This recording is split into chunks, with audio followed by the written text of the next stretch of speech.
What's good, y'all? Welcome back to the CFL podcast where we talk everything college football, especially HBCU football. And today we're going to be talking about the college football journeyman in Jonathan Giles. All right, this kid has been all over the place. And now, well, I'm not going to say now. He's been at Texas Southern for like a year now. All right. So we're going to talk about him because he's still relatively new for the team. And now that he's got one last season to prove himself, we're going to get into him. We're going to dive into him, and we're just going to talk about what led him to the school that he is now. Texas Southern, y'all got y'all a good one. All right. 6'1", 184 coming out of high school. Well, he was 5'11 coming out of high school, but now the sites have him at 6'1".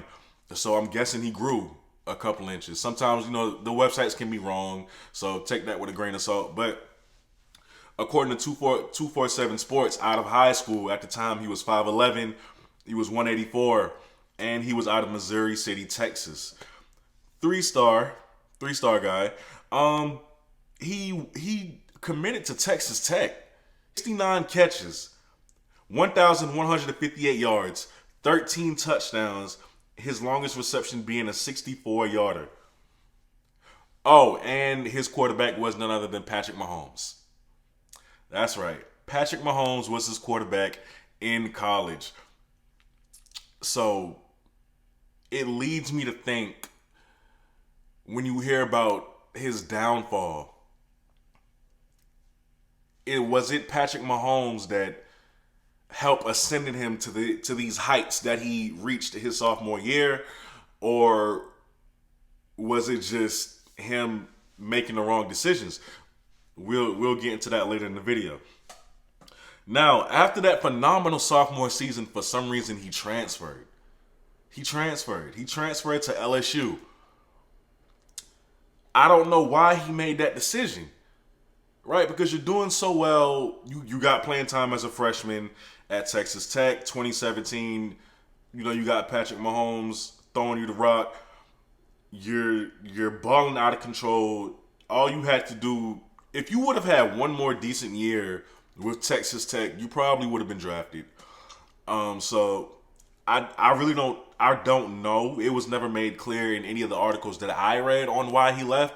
However, he did. He went to LSU, who had a pretty stacked receiving room, all right?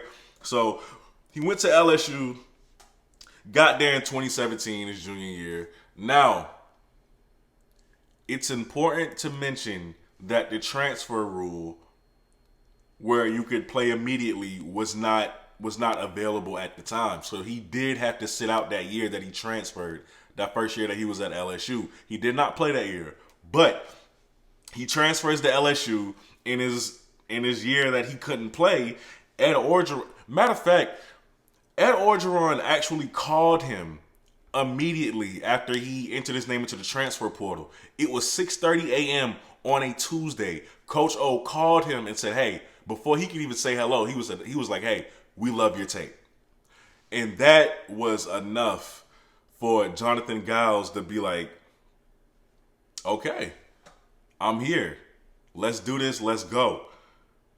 So he did. He said that was enough. It made him feel wanted. It was just enough for him to be like, all right, let's do this. A big program like LSU wants me. Let's see what they can do. Let's see what we can do together.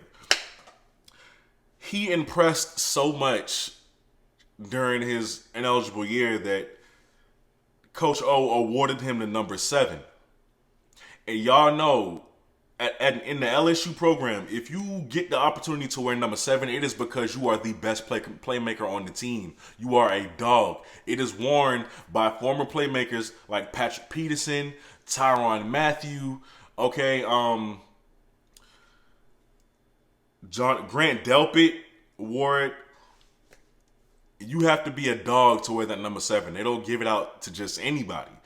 All right, so now you've had a great, I'm not going to say redshirt because he wasn't redshirted, but you had a great year when you were ineligible with the team. They loved you. As a matter of fact, here's what Clyde Edwards-Helaire, that's right, the Clyde Edwards-Helaire, who was the first-round pick to the Kansas City Chiefs. He just spent his rookie season there, had a pretty good year. Here's what he had to say about him as a sophomore back when Jonathan Giles was there. Take a look. People would say his wingspan or his radius wasn't, but I mean once he's running a route, he might as well be 6'11" running a route with a 10-foot wing. Right, so he was making good impressions at the school of LSU with the teammates, with everyone. Like he was loved. He was getting love. He was expected to do big things. They were very excited to have him. Now, 2018 rolls around. It's now time for him to play. He only had 10 catches for 59 yards and no touchdowns. I'm going to repeat that. He had 10 catches for 59 yards and no touchdowns in 13 games played. He played in 13 games, but it's important to mention that he only started 4 of those games. And I mean, throughout 6 games, he only had like 7 catches for 32 yards. Now, midway through that season, that just underwhelming season that he was having, Coach O actually approached him before the Florida game that they lost, by the way. He approached him and encouraged him to switch from the number 7 because maybe it was too much pressure on him. And, you know, he asked him, he was like, hey, is this too much pressure on you? To which Giles responded, no, it isn't. But Coach O said anyway, well, maybe you should, how about switching to a different number for a while just to see how that works out. Here are the numbers that I have available. And of course, Giles chose number 12. So he chooses number 12. They go to Florida. Well, they play Florida. I don't know if that was an away game or not, so I'm not going to make that official. However, he had 3 catches for 12 yards in that loss. So it's safe to say that after that, they just realized that he's not going to be what they thought he was going to be. Like, he's not going to be the Texas Tech guy that that they seen on tape and wanted him to be. And, you know, unfortunately, it happens in college football. That sort of things happens all the time. I didn't even agree with the transfer once I saw that he did it. I don't know why still. However, they had a loaded room. They had a loaded room at LSU during that time. So I just think it was just bad timing on his part. Of course, he didn't know who Justin Jefferson and Jamar Chase and Terrence Marshall were going to turn out to be. But those are the guys that he was competing with on a daily basis at LSU. So in 2019, he transfers again. He transfers to Texas Southern, where he is now. He was a grad transfer, which means he was eligible immediately.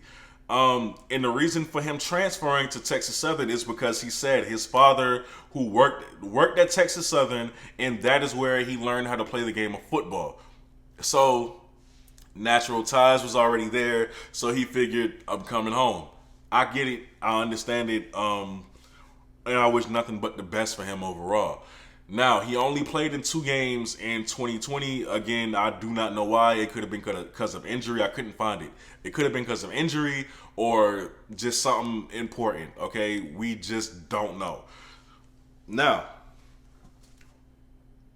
I also want to point out that Coach O gave the number 7 to Grant Delpit after Giles left.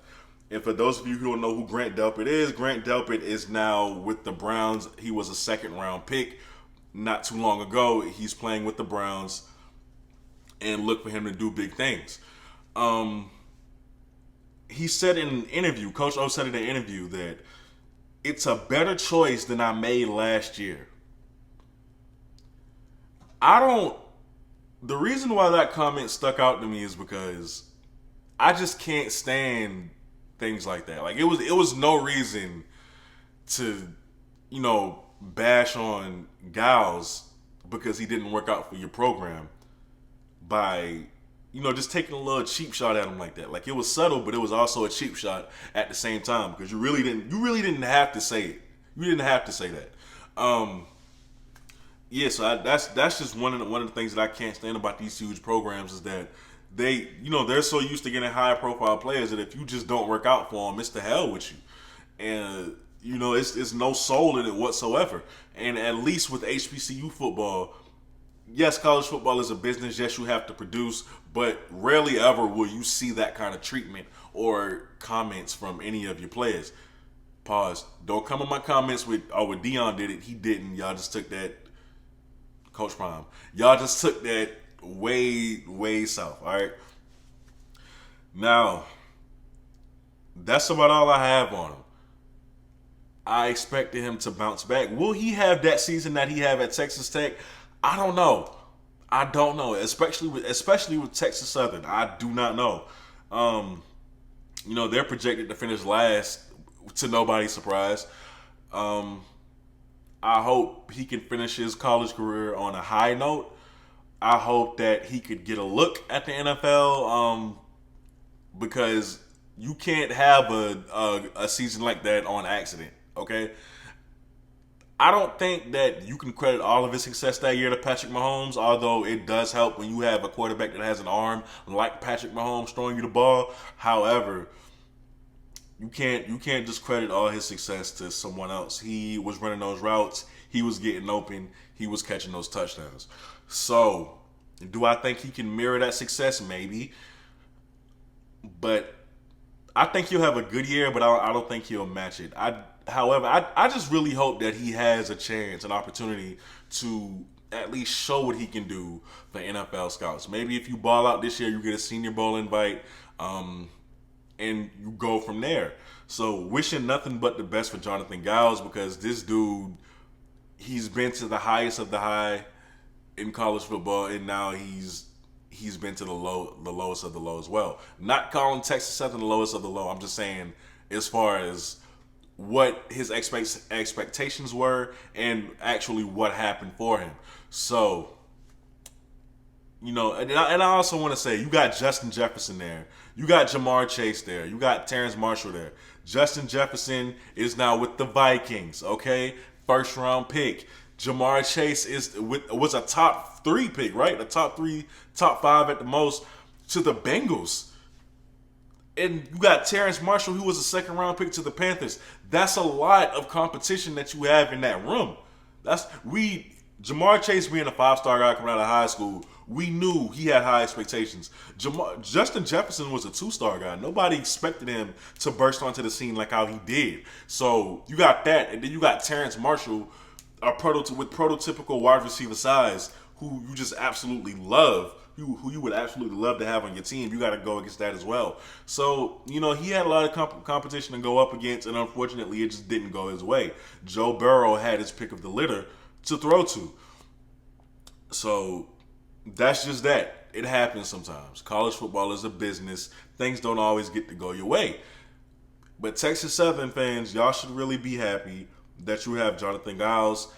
This dude is still immensely talented. I do think that he'll definitely help you guys this fall. Praying that COVID doesn't shut that down anyway, because if y'all seen the news, it's getting crazy out here, man. Wear your mask, please, please, please, please wear your mask, all right? But that's all I have on Jonathan Giles. Y'all, thank y'all so much, man, if you made it to the end of the video. I see the subscriber count is still rising. I really love y'all for that, man. I really appreciate y'all. For those of you who are not subscribed, please consider doing so. Please, it costs you nothing. Just click the button. That's all you got to do. Just click the button. Push the goddamn button. Push the goddamn button. Push the goddamn button. Thank you. Collegiate Football Legion, man. I'm out. Peace.